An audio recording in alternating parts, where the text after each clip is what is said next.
आज के बुद्धिदायक दिन बुधवार। बुधवार क्या वार है?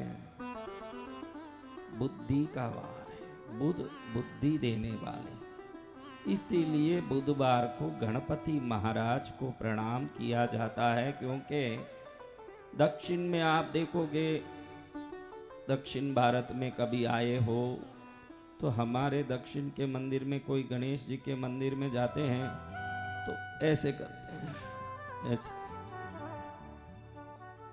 विदेशी लोगों ने, वैज्ञानिकों ने देखा कि ये भारत के लोग ऐसे सिर पर क्यों मारते हैं। फिर उनको पता चला कि ऐसे करने से हमारे दिमाग के अंदर के कोशों में ताजगी आती है और जो हमारा दिमाग भ्रमित होता है। गणेश जी के मंदिर में दो काम किए जाते हैं, दक्षिण में दोनों यहाँ नहीं किए जाते। इन गांवों में दोनों काम नहीं किए जाते जो दक्षिण में किए जाते हैं। एक तो ऐसे 5 बार करते हैं, दूसरा ऐसे गणेश जी के सामने तोरपी कर्ण कहते हैं। कर्ण यानी कान, कान को पकड़ के ऐसे ऐसे करना। इसके पीछे एक कहानी बताते हैं। कैलाश में भगवती को अपनी बहन को मिलने नारायण भगवान जाते हैं। बहन को मिलके भांजे को मिलते हैं। कौन है भांजा? गणेश जी। तो भांजे के सामने ऐसे बातें करते, मामा जी खड़े हैं, गणेश जी हैं चतुर, विष्णु जी का चक्र लेके अपने मुंह में डाल लिया। वो 1000 कोशिश करें कि दे दे भांजे, दे दे भाई, कुछ भी करूं मैं तो बिना चक्र का मैं क्या करूंगा। मैंने हिरण्यकश्यप का, हिरण्याक्ष का वध जो जो किया सब किससे किया? चक्र से। अब ये चक्र ही तुम लेके बैठ जाएगा तो मेरा काम कैसे होगा भाई, थोड़ा दे दे। लेकिन गणेश जी मुंह में चक्र डाल के बैठे हैं, बिल्कुल किसी प्रकार से ठस के मस नहीं हो रहे हैं। तब विष्णु जी को सूझा कि बालक वत क्रीड़ा करने वाले गणेश जी को प्रसन्न किया जाए तो चक्र मिल सकता है। तो गणेश जी के सामने विष्णु जी ने ऐसे किया। क्या किया? ऐसे किया। तो गणेश जी मामा को ऐसे कान पकड़ते देख जोर जोर से हंसने लगे। जैसे ही गणेश जी हंसे, चक्र बाहर आके गिरा और नारायण जी ने हाथ में ले लिया चक्र। जय जय गुरुदेव। तब से भारत में गणेश जी को कोई भी प्रसन्न करना चाहते हो तो वो लोग ऐसे कान पकड़ते हैं। क्योंकि नारायण जी ने भी इस प्रकार की क्रिया से गणेश जी को प्रसन्न कर दिया। तो आज आपको गणेश जी को प्रसन्न करने की बढ़िया उपाय आपको बता दिया। जब भी गणेश चतुर्थी आए या घर में गणेश पूजा करें, गणेश जी ऐसे करने से प्रसन्न होते हैं। लेकिन विदेशी वैज्ञानिकों ने देखा कि ऐसे करने से क्या है, ये भारत के लोग विभिन्न प्रकार की क्रिया करते हैं, कुछ न कुछ करते हैं, हाथ जोड़ते हैं। ये जो को विदेशी लोग सेकंड क्या करते हैं, क्या करते हैं विदेशी लोग, और हम क्या करते हैं? हम लोग क्या करते हैं? प्रणाम, हाथ जोड़ते हैं। हाँ, जब भी आप हाथ जोड़ते हो, देखो ये दोनों हाथ अलग अलग रहते हैं ना। आपको एक खास बात बताता हूँ, समझ लीजिए। ये 2 हाथ जब तक अलग अलग होते हैं, आपका आधा दिमाग ही काम करता है। ध्यान रखना, वंदन करना सामने वालों को हमारा विनय दिखे ना मात्र है। अब मंदिर जाओगे, मंदिर में जाके भगवान के सामने खड़े हो, पूर्ण प्रज्ञा के साथ खड़ोगे तो कृपा होगी कि भ्रमित होके खड़ोगे तो कृपा होगी? बताओ। पूर्ण प्रज्ञा के साथ। हाँ, पूर्ण प्रज्ञा के साथ खड़े। हाँ, ध्यान रखना, ये अंग अलग अलग होता है तो आपका आधा दिमाग ही काम करता है। कौन सा काम करता है महाराज? इधर का के इधर का? आप अगर जीमने हाथ से काम करने वाले हो तो डाबा दिमाग काम करेगा, डाबे हाथ से काम करने वाले हो तो जीमना दिमाग काम करेगा। आप जिस हाथ से काम करते हो उसके विपरीत दिमाग आपका सक्रिय रहता है हरदम। इसीलिए रोज ये काम और भी करना चाहिए। कौन कौन राइट हैंड से काम करते हैं वो सब हाथ ऊंचा करो जो राइट हैंड वाले हैं। कोई तो होंगे जो लेफ्ट हैंड से भी काम करते हैं, सिर्फ लेफ्ट हैंड से ही खाते हैं, लेफ्ट हैंड से ही उठाते हैं, वो भी होंगे। वो कौन है लेफ्ट हैंड वाले? एक दो हैं। कई दिनों से मेरे मन में आता कि लेफ्ट हैंड से काम करने, बहुत बार आया, लेकिन सभा में पूछने में मुझे संकोच होता था कि ये लेफ्ट हैंड में जो काम करते हैं ये धोते किस हैंड से होंगे। ऐसे मेरे मन में कई बार से सवाल आए। लेकिन अब कौन पूछे न कौन रामायण करने जाए, अपन अपने काम में रहें, यही ठीक है। अपने काम में व्यस्त रहने में ही आनंद है। लेकिन आप ध्यान रखिए, ये दोनों दिमाग के काम अलग अलग है। अचानक याद आया कथा के बीच में, आपको बता दूं, ये आपके लिए काम का है। ये दोनों दिमाग अलग अलग काम के हैं। जो ये लेफ्ट हैंड से काम करते हैं ना, ये तर्क बोध करेंगे, क्योंकि ये जो जीवना दिमाग है ये तार्किक दिमाग है। लेफ्ट से काम करो तो राइट का दिमाग काम करेगा, मैंने बताया। राइट से काम करो तो लेफ्ट का दिमाग काम करेगा। और जो लेफ्ट दिमाग काम करता है, यानी आप राइट हैंड से काम लेते हो, काम करते हो, कौन कौन हो राइट हैंड से काम करने वाले? तो आप भावुक बहुत होंगे, क्योंकि ये दाबा दिमाग जो है ये इमोशनल है। ये दाबा दिमाग जो है ये इमोशनल ब्रेन है। ये कौन सा ब्रेन है?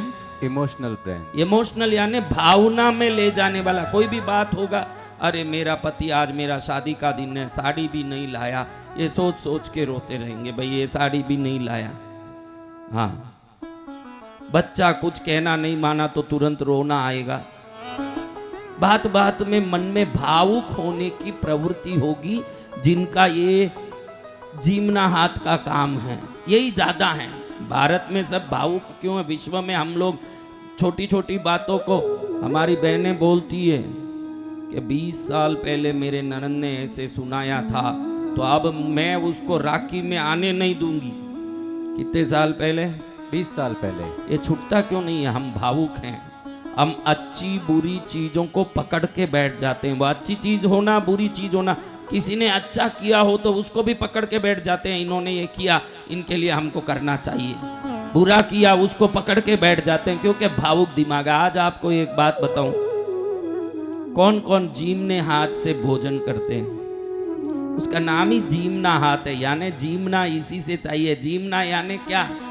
भोजन करना। जीमने का अर्थ क्या है? इस हाथ को ही जीमना हाथ कहते हैं। तो बिल्कुल साबित होता है कि खाना इसी हाथ से खाना, इस हाथ से नहीं खाना। ये दूसरे काम के लिए है। किस हाथ से खाना? जिमने हाथ से। अब आप देखो, मात्र भावुक भी होंगे तो दुनिया हमको ठग देगी, होगी कि नहीं? मात्र तार्किक भी रहेंगे तो कोई पास ही नहीं आएगा कि बात बात में ये प्रश्न करते हैं, बात बात में संदेह करते हैं, कोई आपका दोस्त नहीं बनेगा। तो रोज थोड़े काम, जिस हाथ से हर काम करते हो, कोई 4 काम दूसरे हाथ से करना चाहिए। कल से ये आप चालू कर दो, आप देखोगे कि जीवन संतुलित हो जाएगा। नहीं तो एक ही चीज में बही हुई जीवन कहीं ना कहीं अतिरिक्त बन के तकलीफ देती है। आपको पता नहीं है कि भावना में बहुत नुकसान हो जाता है। इतनी भावना होती है कि किसी किसी से शत्रुता हो जाती है तो 25-25 साल तक हम बात नहीं करते उनसे। ये भावना ही तो है। तो क्या करना, कल से बहुत सिंपल बात बताता हूँ। 4-5 दिन तकलीफ पड़ेगा, बाद में आदत पड़ जाएगा। अगर आप जीमने हाथ से यानी राइट हैंड से भोजन करने वाले हो, कल से एक छोटा सा काम करो। ब्रश जो करते हो वो लेफ्ट हैंड से करना। 2-4 दिन तो बड़े कठिन लगेगा, कि कहीं यूं ब्रश छुपने जैसे लगेगा, क्योंकि बराबर ऐसे पकड़ के आदत नहीं है। लेकिन 10 दिन करोगे तो आराम से आदत पड़ जाएगा। लेकिन विज्ञान कहता है कि दोनों हाथों का हमको समता से, एक संतुलन से उपयोग लेने से हम हर प्रकार से सक्षम हो सकते हैं। 2 हाथ में, ये 2 हाथ में ऐसा क्या हमारा 2 हाथ में 2 तरफ के दिमागों को चलाने की ताकत है। आप हाथ नहीं चला रहे हो, जब भी हाथ चला रहे हो ये याद रखना कि मैं दिमाग चला रहा हूं हाथ के द्वारा। क्या चला रहा हूं? दिमाग।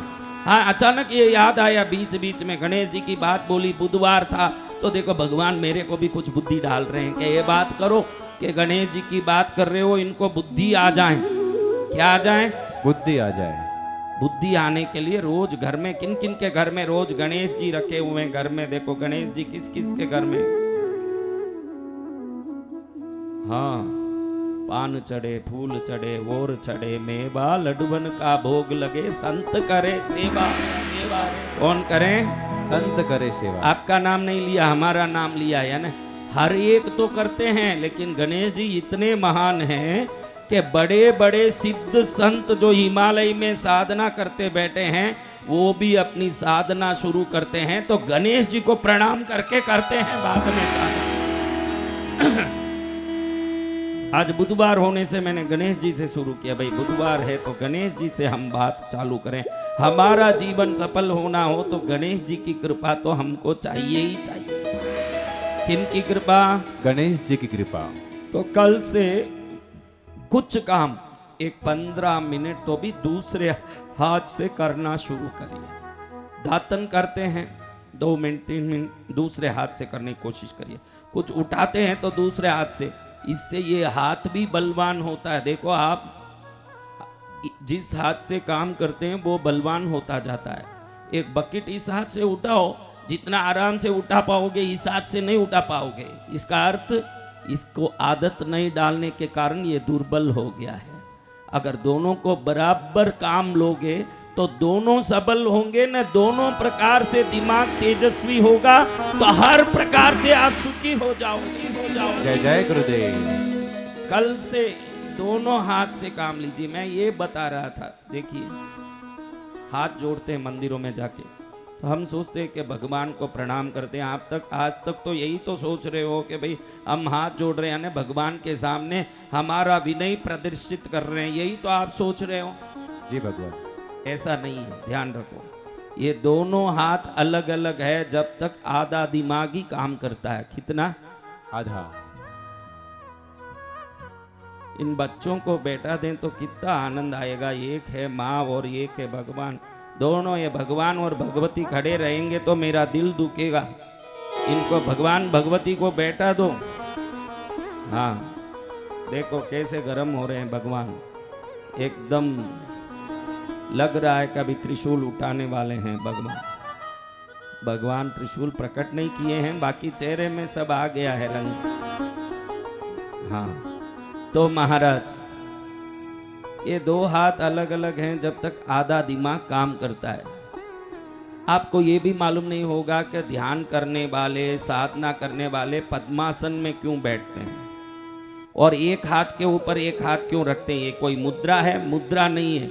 जब पैर और हाथ दोनों जुड़ जाते हैं एक साथ दोनों दिमाग काम करना चालू कर देते हैं। जय जय गुरुदेव। तो भगवान के सामने जाके हम आधे प्रज्ञा से अगर सेवा करेंगे, आदि शक्ति से सेवा करेंगे तो कृपा भी पूर्ण रूप से आकर्षित नहीं होगी।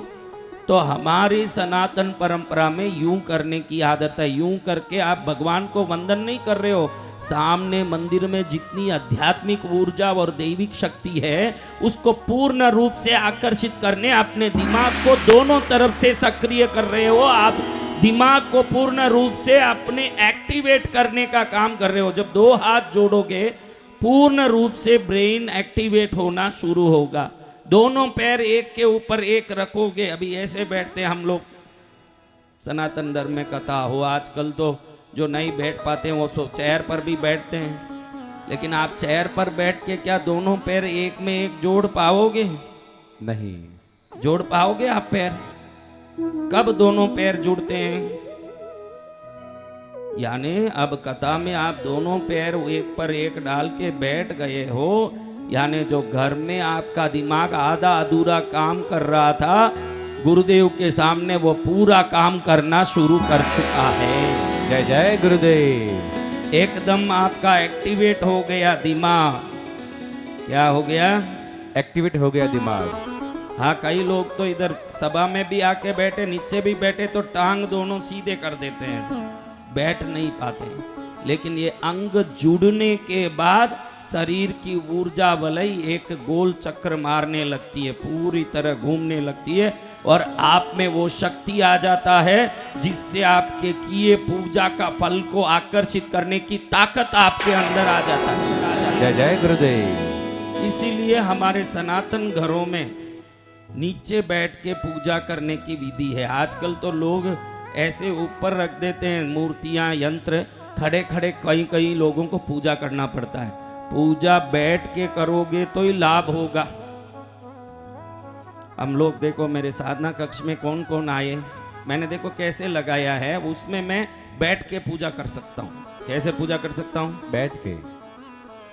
और जिस जगह मुझे पूरे रूप से उस शक्ति को ग्रहण करना होता है, उस समय उसी आसन पर पद्मासन लगा के बैठ जाता हूँ और पूजा करता हूँ।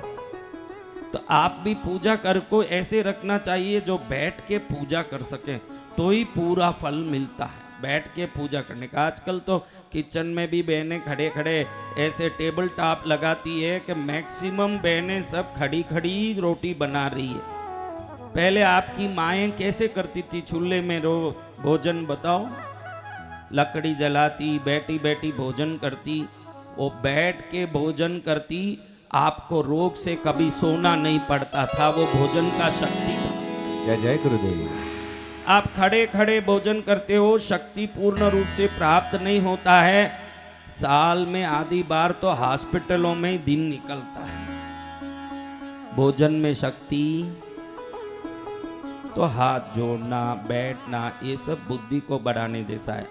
आज से घर में गणेश जी की दीप करते हो, धूप करते हो, तो एक बार ऐसे भी करना। वैज्ञानिकों ने देखा कि ये भारतीय लोग ऐसे क्यों करते हैं, फिर उनको मालूम पड़ा कि ऐसे खींचने से, ऐसे करने से दिमाग एकदम एक्टिवेट होता है, जागृत होता है। और जिसका दिमाग जागृत है वो कभी गलत निर्णय जीवन में नहीं ले सकता। जय जय गुरुदेव। वो कोई गलत निर्णय जीवन में नहीं लेगा। भले ही आपके इस उत्तर भारत में ऐसी परंपरा नहीं है, अच्छी परंपरा जहां से भी हो उसको ग्रहण करना चाहिए। अच्छी परंपरा विश्व में कहीं से भी हो, आपको उसको ग्रहण करना चाहिए।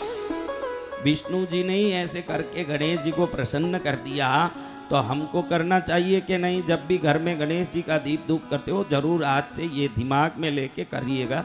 ऐसे करें या ऐसे करें, जैसे करना आपको करें, लेकिन अवश्य गणेश जी प्रसन्न होंगे, इसमें कोई संदेह नहीं। वक्रतुंड महाकाय सूर्यकोटि समप्रभ निर्विघ्नं कुरु मे देवा सर्वकार्येषु सर्वदा। कल कौन कौन आए थे कथा में? तो कल मैंने एक बात बताई थी आपको कि भास्कर राय जी ने ललिता सहस्र नाम का भाष्य लिखा। भाष्य यानी उसका अर्थ मैंने बताया कल शुरुआत में। तो ये ललिता सहस्र नाम में आता है कि महाचतुष्षष्टि कोटि योगिनी गण सेविता यही नमः। क्या आता है? आ गया, मुंह में घुस गया। महाचतुष्षष्टि कोटि योगिनी गण सेविता यही नमः है। तो महाचतुष्षष्टि कोटि योगिनी क्या? ऐसे काशी के पंडितों ने भास्कर राय जी को पूछा कि ऐसे ही कोई लिख रहे हैं कि क्या है? तो उन्होंने कहा कि 64 करोड़ योगिनियां एक आवरण में सेवा करें, ऐसे 8 आवरण में 512 करोड़ योगिनियां जिस देवी की सेवा करें वो, और 90 आवरण में वो बैठी रहें। ये माता भगवती का ये स्वरूप को महाचतुष्षष्टि कोटि योगिनी गण सेविता यही नमः कहते हैं। अब ऐसे कहते ही पंडितों ने तुरंत उल्टा मारा भास्कर राय जी को कि अगर 512 करोड़ योगिनियां हैं आप बोलते हो, तो 512 करोड़ योगिनियों के नाम बता सकते हो? कितना नाम? 512 करोड़। आप कितने नाम बता सकते हो? आप बोलो। आप अभी तक रिश्ते वालों के, परिवार के कितने नाम बता सकते हो? कितना नाम? 100, 50, 512 करोड़ नाम बताओ। ऐसे काशी के पंडितों ने तर्क किया भास्कर राय जी के साथ। तो भास्कर राय जी ने कहा आप लोग कलम और कागज ले लो। उस जमाने में वो ताड़पत्री होती थी ना, उसमें आप वो ताड़पत्री और कलम ले लो, मैं बताता हूं नाम।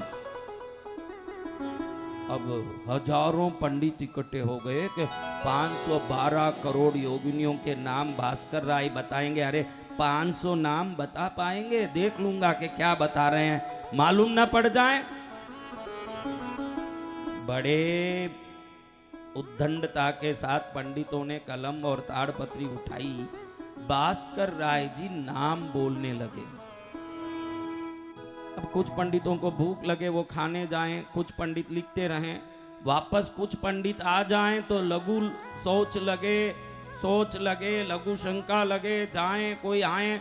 हजारों पंडितों में 100 बैठे रहें, 900 जाएं, 200 बैठे रहें, 800 जाएं, 800 आए, 200 बैठे रहें। आपको पता है 32 दिन तक लगातार भास्कर राय जी न भोजन, न पानी, न कोई प्रकार की लघु शंका सोच, 32 दिन तक बोल रहे हैं, लाखों नाम अखंड बोलते जा रहे हैं। पंडित थक गए। कौन थक गए? पंडित।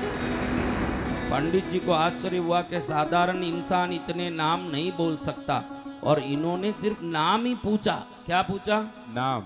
लेकिन भास्कर राय जी वो एक योगिनी के वाहन क्या है, आसन क्या है, रूप क्या है, अंग क्या है, रंग क्या है, श्रृंगार क्या है, गहने क्या है, वो भी साथ में बोलते जा रहे हैं। कितनी योगिनियां हैं? 512 करोड़। कब बोलना? क्या मनुष्य जन्म में 512 करोड़ नाम बोल पाएंगे? नहीं।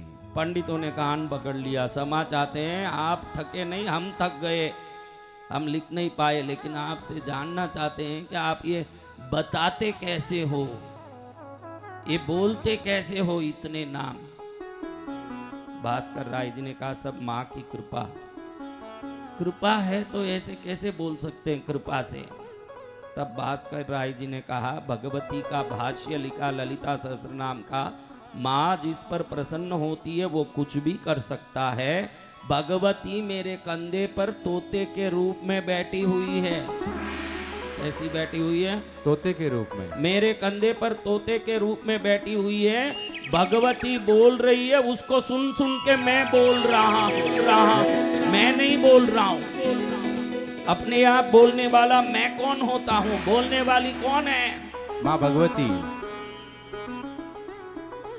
माँ बोल रही है ना, मैं उसको जब बोल रहा हूं आपके सामने। तो पंडितों को आश्चर्य हो गया कि भाई भगवती कैसे बोल सकती है, और यहां तो कंधे में कोई तोता नहीं दिख रहा है। पंडित समझ गए कि ये तो अतीन्द्रिय पुरुष हैं, इनके सामने तर्क नहीं करना चाहिए, क्योंकि पहले ही तर्क किया और एक नाम बोलने लगे। पंडित थक गए और ये तो बोलते गए, तो जरूर इन पर कोई कृपा है, तो इनसे तर्क न करें, विनय करें। पंडितों ने विनय पूर्वक उनको पूछा कि हमको भी भगवती का ये तोते रूप का दर्शन तो कराओ, हमको भी करना है दर्शन। भास्कर राय जी ने कहा अच्छा दर्शन करना है, आपकी योग्यता इतनी नहीं है कि दर्शन कर सको। जब हनुमान जयंती आएगी ना 12 तारीख को, आपकी योग्यता नहीं होगी कि हनुमान जी दर्शन कर लें। आपने इतनी साधना उठ के नहीं किया है, लेकिन मैं 12 तारीख को आपको हनुमान जी का दर्शन कराऊंगा। जय जय गुरुदेव।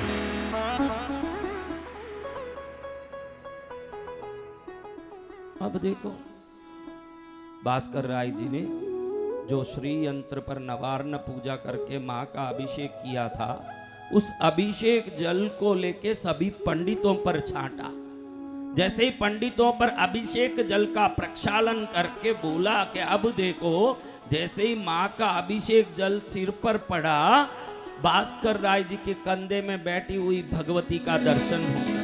जय जय गुरुदेव। सभी पंडितों को दर्शन हो गया माँ का। आपको भी मैं कहता हूँ, आपके किसी गांव में प्राचीन शिव मंदिर हो, आपके गांव में प्राचीन भगवती का मंदिर हो, ऐसे कौन से लोग हैं भाई जिनके घर में प्राचीन मंदिर है, जिनके गांव में ऐसे कोई गांव में मंदिर हो, तो जब घर में संकट आए, कष्ट आए, किसी तांत्रिक मांत्रिक के पास जाने की जरूरत नहीं है। ये कथा समझाता है कि भगवती के अभिषेक जल का कितना प्रभाव है। उस जल को चाटने से भगवती स्वयं दर्शन दे दें, तो ऐसा कौन सा उपसर्ग विघ्न होगा जो अभिषेक जल से नहीं जा सकता है? सब कुछ जा सकता है। जय जय गुरुदेव। जो कृष्णगिरी आएगा, पद्मावती माता के अभिषेक किए हुए जल को ले जाके अपने घर में छांट देगा, 7 करोड़ तांत्रिकों ने मंत्र किया हो तो भी एक क्षण में वो मंत्र चूर चूर हो जाएगा भगवती के अभिषेक। बोलो पद्मावती मात की। क्या भूत बाधा, क्या प्रेत बाधा, क्या कष्ट, क्या उपद्रव, क्या संकट, इन संकटों के लिए मांत्रिक तांत्रिक ज्योतिषों के पास जाना नहीं चाहिए। इसको एक ही निवारण समझना कि माँ का चरण सबसे बड़ा निवारण, माँ का नाम सबसे बड़ा निवारण। क्या? माँ का नाम। हाँ, जो भूले भटके वो ज्योतिषों के पास घूमते रहते हैं। पहुंच गया ये लड़का ज्योतिष के पास, पहुंच के कहता है कि थोड़ा मेरा देखो। ज्योतिष जी ने कहा कि तेरे पिताजी का नाम माणक लाल है। अरे ज्योतिष जी, आप एकदम सही बोल दिए। तेरी माँ का नाम सुशीला है। अरे एकदम सही बोला ज्योतिष जी। तेरे 2 बेटे हैं, दोनों बेटों का नाम है सुरेश और किरण। अरे ज्योतिष जी, आप मेरे बेटे का भी नाम बोल दिए। धन्य ज्योतिष जी, आप तो सब कुछ जानते हो, आपको प्रणाम मेरे ज्योतिष जी, आपको धन्य है। अरे इतना ही नहीं, पिछले हफ्ते तूने राशन से 10 किलो चावल लिया है, ये भी बोलता हूं। अरे ज्योतिष जी, आप तो क्या नहीं बता सकते, आप त्रिकालदर्शी ज्योतिष हो, आपको धन्य है। ज्योतिष कहे कि अरे वो सब रहने दे, तू कुंडली लाने की जगह राशन कार्ड लेके आ गया है, कुंडली लेके आ, फिर सब बता। जय हो जय हो। क्या लेके आ गया? Ration card. तो ध्यान रखिए, हमारे प्रभु परमेश्वर जिन्होंने भेजा हमको। देखो, एक सवाल पूछता हूँ मेरी बच्चियों जो पीछे बैठी है, उनको पूछता हूँ, आगे बैठी है, बीच में बैठी है, उनको पूछता हूँ, आपके पिता आपको दुखी देखना चाहेंगे क्या? आपके पिता, आपके पापा, आपके डैडी आपको दुखी देखना चाहेंगे क्या? चाहेंगे? अरे जिसके पास अल्प सीमित शक्ति है, जिसके पास अल्प समृद्धि है, वो भी आपको दुखी देखना नहीं चाहता, क्योंकि वो आपका पिता है। तो हम सबको भेजे हुए वो परम पिता हमको कैसे दुखी देखना चाहेगा महाराज? जय जय गुरुदेव। कैसे दुखी देख सकता है वो? आपको बताओ, कैसे दुखी देखेगा? संभव है? तो ये ध्यान रखो कि परमात्मा के होते मेरा कुछ नहीं हो सकता, ये विश्वास रखें। वही भक्त वो नहीं जो राम का नाम ले, भक्त वो नहीं जो राम की पूजा करें, भक्त वो जो राम के होते मेरा कुछ नहीं हो सकता, ये विश्वास रखें। जय जय गुरुदेव। नाम लेने से नहीं, पूजा करने से नहीं,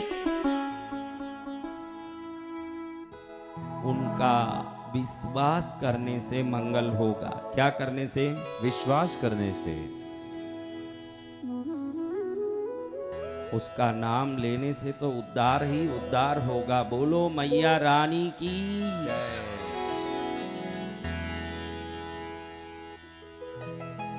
बोलो जगदम्बा मैया की। माता का लेके नाम। क्या महाराज, नाम लेने से क्या करोगे? कोई काम, काम होगा ही होगा, काम होगा ही होगा, काम होगा ही होगा, काम होगा ही होगा। माता का लेके नाम करोगे कोई काम, माता का लेके नाम करोगे कोई काम, काम होगा ही होगा, काम होगा ही होगा, काम होगा ही होगा, काम होगा ही होगा। हमें सबसे बड़ी तकलीफ क्या है? पूजा करते हैं, भक्ति करते हैं, उसमें कोई कमी नहीं, लेकिन देखते हैं ये काम होता है कि नहीं, ऐसे संदेह रखते हैं कि नहीं। देखो आप कि ये काम होता है कि नहीं।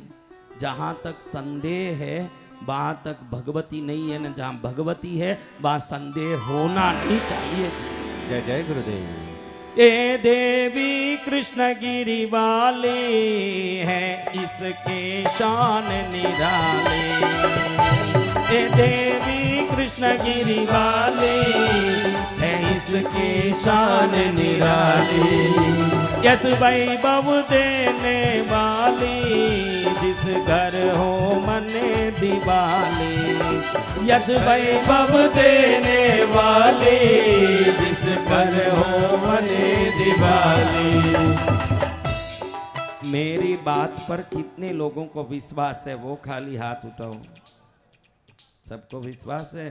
तो कृष्णगिरी वाली माँ का एक फोटो वहाँ मिल रहा है, जो लक्ष्मी सरस्वती काली का संयुक्त रूप है। माँ दुर्गा सप्तशती की पद्मावती। नवरात्रि का दिन है, आज पंचमी है और भगवती को पंच संख्योपचारिणी कहते हैं। 5 की संख्या में उसकी पूजा होती है। आज पंचमी है, आज उसका बड़ा दिन है। कांची के शंकराचार्य के पास कोई भी जाके खड़े होते कि मेरी बच्ची की शादी नहीं हो रही है, ये तकलीफ हो रही है। कांची में कामाक्षी माँ बैठी है, शक्तिपीठ में। कौन बैठी है? कामाक्षी माँ। कामाक्षी नाम तो सुना होगा, अगर नहीं भी गए हैं तो कामाक्षी नाम तो सुना है ना आप सबने। तो कांची के शंकराचार्य स्वामी कहते थे कि 5 प्रदक्षिणा कर ले मंदिर का। क्या कहते थे? 5 प्रदक्षिणा। लोग पूछते 5 क्या महाराज, 5 क्या? तो कहते थे कि जगदम्बा पार्वती भवानी को पद्मावती को रिझाना है तो जो करो उसको 5 बार करो, आपका कल्याण हो जाएगा, हो जाएगा। जय जय गुरुदेव। और आज तिथि क्या है? पंचमी। तो आज एक छोटा सा फोटो उधर स्टॉल से पंचमी के दिन पद्मावती का खरीद लो। मैं तो 10 दिन में चले जाऊंगा महाराज, कोई रोकने से रुकने वाला नहीं, मैं तो चले जाऊंगा, ध्यान रखना। और ये कथा खत्म हो जाएगी, लेकिन मैं चाहता हूं कि कृपा खत्म नहीं होनी चाहिए। सब खत्म हो जाए लेकिन कृपा खत्म ना हो। जय जय गुरुदेव। कौन चाहते हैं कि कृपा खत्म ना हो? अब आज जाओ, एक फोटो माँ का छोटा सा, कितना, एक छोटा सा फोटो ले जाके घर में रखो। आप सोचोगे कि ये एक फोटो है। आप फोटो सोचो, चित्र सोचो, के पट सोचो, के जो सोचना सोचो, माँ आपको अपना बच्चा सोच लेगी, वो बड़ी बात है। जय जय माँ माँ। आपको देख लेगी कि मेरे बच्चे हैं, इनको प्यार करूं। आज तो आप सुरक्षित भी नहीं दिख रहे हो, आज आप सुखी भी नहीं दिख रहे हो, आज आप में आनंद भी नहीं दिख रहा है। कहते हैं कि भाई कितना भी बड़ा ताला हो, चाबी बगैर किसी काम का। भाई मेरा ताला बहुत बड़ा महाराज लेकिन बेकार है। क्यों रे बेकार है? नहीं, चाबी नहीं है महाराज। अरे चाबी बगैर तो ताला बेकार ही है बेटा। मेरे घर का बारूद बहुत बड़ा है महाराज लेकिन बेकार है। क्यों रे बेटा? दरवाजा नहीं है। क्या नहीं है? दरवाजा। बारूद है लेकिन दरवाजा नहीं, वो बारूद किसी काम का। ताला है लेकिन चाबी नहीं, वो ताला किसी काम का। पलंग है लेकिन गद्दी नहीं, वो पलंग किसी काम का नहीं। थाली है लेकिन उसमें भोजन नहीं, वो थाली किसी काम का नहीं। घर है लेकिन उसमें कृष्णगिरी वाली पद्मावती नहीं हो, वो घर किसी काम का। जय जय माँ। वो घर किसी काम का नहीं जिस घर में कृष्णगिरी वाली पद्मावती नहीं होगी। 33 करोड़ देवताओं को एक पलड़े में रखो, कृष्णगिरी वाली पद्मावती को एक पलड़े में रख के देखो माँ कैसे आपका मंगल कर देती है। बोलो पद्मावती मात की।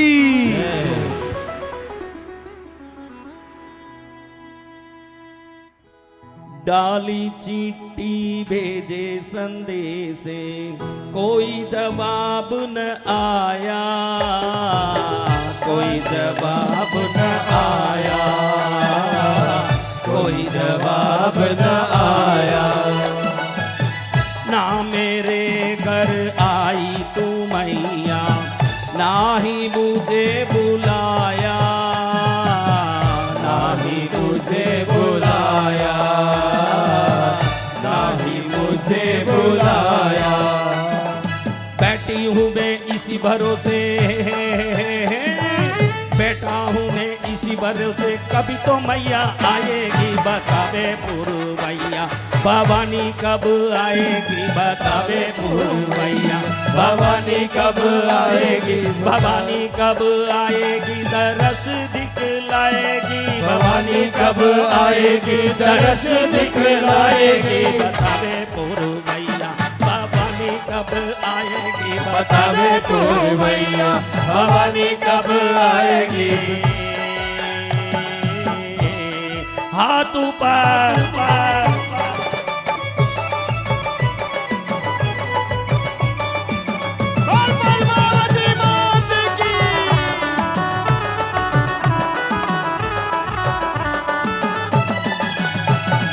बोलो भवानी मात की जय।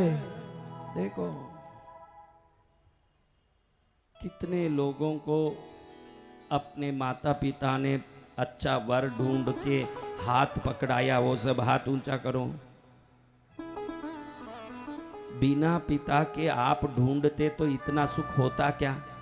आजकल ये लव मैरिज वगैरह करते हैं, देखो 6 महीने में सब खट्टा पड़ जाता है, ज्यादा से ज्यादा 5 साल तक तो एक दूसरे के साथ पीछे फिरते रहते हैं, लेकिन शादी होके 6 महीने में ओम शांतिर्भव क्या हो जाता है, ओम शांति।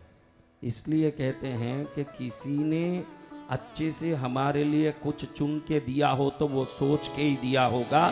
इसीलिए धर्म पिता भी आज चुन के पद्मावती को आपके हाथ में दे रहे हैं। जय जय गुरुदेव। क्या दे रहे हैं, माँ पद्मावती। आप ही चुन लेते तो गलत देवता भी चुन सकते, बाप चुन रहे हैं तो गलत देवता नहीं चुन सकते।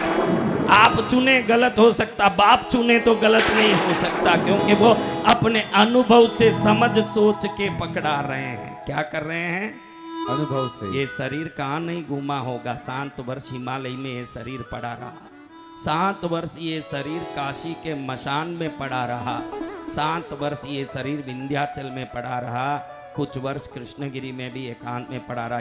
आधा उम्र तो कंदराओं में, गुफा में, पहाड़ों में पढ़ के निकाला। तो कौन सी देवता होंगे। बिलासपुर के शंकराचार्य ने मुझे 10 महाविद्याओं से दीक्षित करके मेरा पूर्णाभिषेक भी किया। मैं 10 महाविद्या से पूर्णाभिषिक्त हूँ। जय जय गुरुदेव। हाँ, बाला पंचदशी षोडशी महाषोडशी परा षोडशी भगलामुखी धूमावती छिन्नमस्ता कमला भैरवी मातंगी राजमातंगी सभी देवताओं की मैंने साधना की। कोई ऐसे देवता बाकी नहीं, मैंने खूब साधना अलग अलग प्रकार के मेरे शौक की साधना की है। सुबह आपने देखा ना 10 बजे बाद कहाँ पहुंचा मैं, आप सब साथी थे ना। कहाँ था मैं, क्या सो रहा था एसी वैन में। जिस जगह मैं साधना कर रहा था, एसी तो छोड़ो, कूलर तो छोड़ो, पंखा भी है क्या है। यहाँ मेरे पास कोई कूलर पंखा है, आपके लिए है, आपके लिए देखो कूलर काम, हमारे लिए कोई कूलर पंखा है। फिर वहां से सूतना साधना पूरी की, कहाँ गए साधना करने, हाँ दूसरे साधना में गए, वहां से कहाँ आए सीधे, यहाँ से कहाँ जाएंगे सीधे हवन में। तो आपके डंडा मार के कोई आदमी ये नहीं कर सकता, उसके खुद के मन में ही रुचि हो तो ये कर सकते हैं। जय जय आपको दिखाने कितने दिन कर लेंगे, हमको ही साधना रुचिकर है, मुझे साधना अच्छी लगती है, मैं करता हूँ। तो इतनी साधना करने के बाद मैंने देखा माँ पद्मावती समान देवी ब्रह्मांड में। जय जय गुरुदेव। धन चाहिए ले ले बेटा, शक्ति चाहिए ले ले बेटा, ज्ञान चाहिए ले ले बेटा। कृष्णगिरी में जो देवता हैं, मैं कह सकता हूं आपको, पुरुषों में राम, फलों में आम, देवों में काम और तीर्थों में कृष्णगिरी तीर्थ। ऐसा तीर्थ। जय जय गुरुदेव। ये बिचारी है, कभी पूरे दुनिया घूम ली, अभी तक कृष्णगिरी नहीं आई मेरी बच्चियां, क्योंकि बहुत दूर हल्द्वानी में बैठी है, लेकिन कोई दूर नहीं। इसमें तो कई बहनें सिंगापुर मलेशिया भी जाके आ गई होगी। कौन कौन विदेश गई हुई है, हाथ ऊंचा करो। सिंगापुर मलेशिया कहीं गई, बराबर अच्छे से हाथ ऊंचा करो, शर्म मत करो। अभी तुम सिंगापुर तक जा सकती हो तो कृष्णगिरी कौन सा बहुत दूर है महाराज, वहां भी आप पहुंच सकते हो। और कृष्णगिरी पहुंचने के बाद ही आपको मालूम पड़ेगा कि ऋतुओं में वसंत फूलों में कमल की तरह तीर्थों में कृष्णगिरी है, जहां जाने के बाद हमारा जीवन मंगलमय हो गया। बोलो कृष्णगिरी धाम की।